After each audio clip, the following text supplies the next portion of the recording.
Yeah, that was the final nail in the coffin. I'm not going to watch any anime that have vampires or whose source material is a video game for a very long time now. The ones I've watched recently are awful.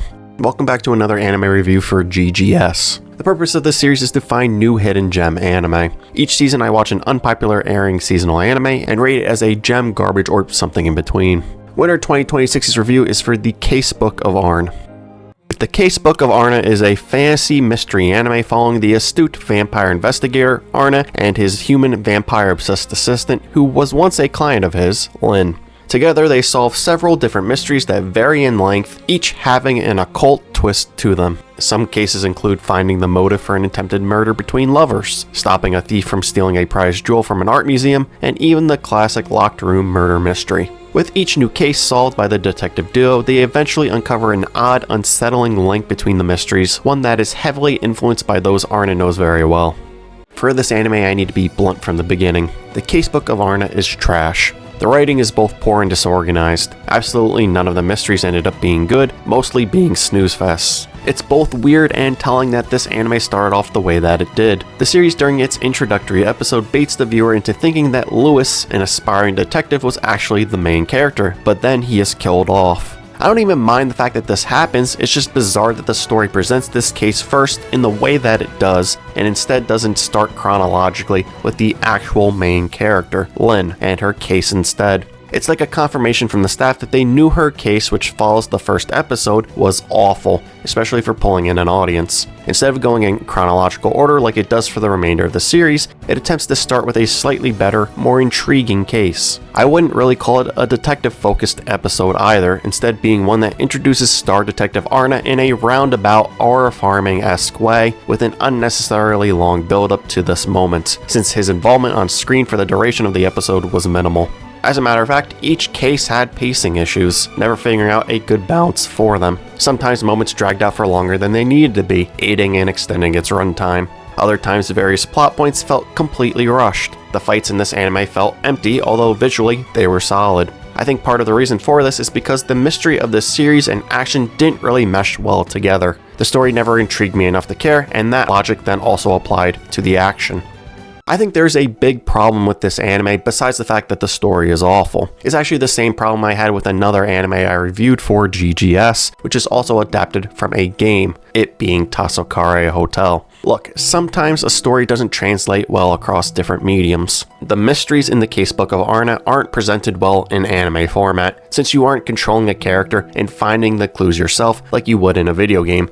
Because of the change of medium, Lynn is a poorly written character, a complete afterthought for the story. She's soulless, represented in a way that makes it feel like you're playing as her in a video game instead of her being her own autonomous person. I think this anime would have been better if Lynn was only part of the story for her own case, and that's it. She adds nothing to the story, is extremely annoying, and her contributions to detective work are incredibly minuscule, if any. The best way to describe her is if the story pulled a random NPC from the crowd and gave them one of the lead roles in it, but added zero dialogue or importance to them.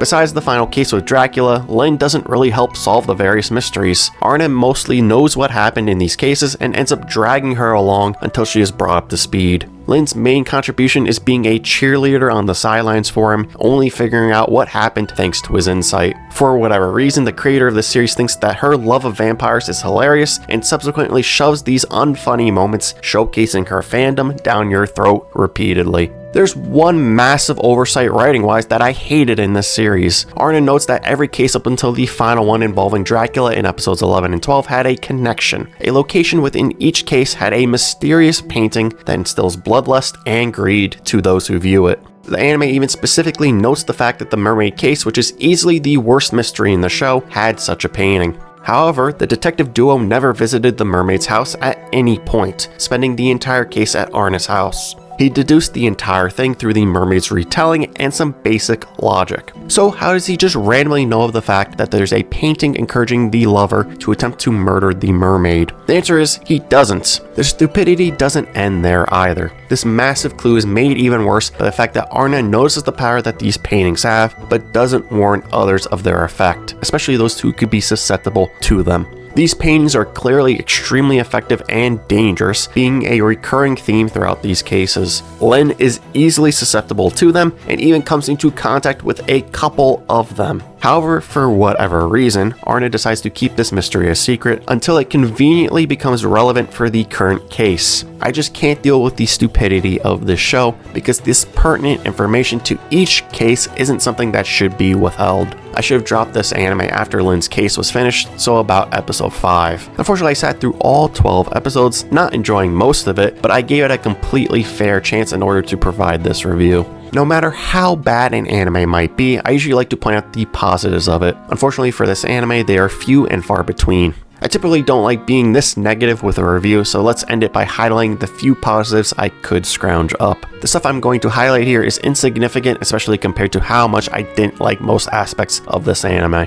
Its animation is surprisingly good, specifically the final couple of episodes. I enjoyed the opening song, which is performed by So, whose music I really enjoy. When I rate anime, I don't incorporate the opening or ending songs into my rating, so I'm really scraping the bottom of the barrel here, trying to find compliments for this series. I think the storyline of Arne recollecting his 9 Vampire King hearts is much cooler than what this series ended up focusing on.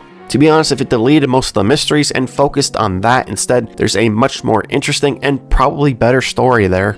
I hated Lynn as a character, but the story does one thing right with her during the final case. She's actually useful during it, using her knowledge of vampires to help Arne out. Lynn is a vampire fangirl who uses her knowledge of Vlad's castle to her advantage. She tells Amy to raise an army of the undead there, knowing that Vlad has killed countless people outside his castle walls. She has also memorized the layout of the castle, which aids her in finding Vlad's heart and helps Arne defeat him. I wish this knowledge was utilized more, perhaps making Lynn passionate about demi-humans and other oddities that are in this story as well. Then have her use this knowledge within each case to help uncover what happened. Instead, she's just annoying and not really helpful. Despite the fact that I didn't enjoy this anime, there are some other small details like this I could appreciate. Another one comes from the art museum case. In it, there's a painting meant to be delivered to the creator of the Blue Heart, who commissioned a portrait. Instead of sitting in the middle of the bench for his painting, he sat towards one of its ends, refusing to scoot over. Well, later we find out he was sitting next to his fairy lover, who the painter couldn't see. It's yet another small detail that's cool to see. This series has stuff like this occasionally sprinkled throughout its story, however they do not help this series enough. Overall, if anything I said oddly interests you enough to want to watch this series, I'm going to recommend you play the game it is based off of instead, because the anime is abysmal. I have absolutely no clue if the game is better, but it can't really be much worse than the anime. I give the Casebook of Arne a 3 out of 10, meaning that it is garbage. It's not the worst thing I've watched, but it was a massive waste of time in my eyes. Thanks so much for watching. Tell me your thoughts about the anime in the comments. Recommend me some anime to watch. Don't forget to like, comment, and subscribe, and I'll see you guys in the next video.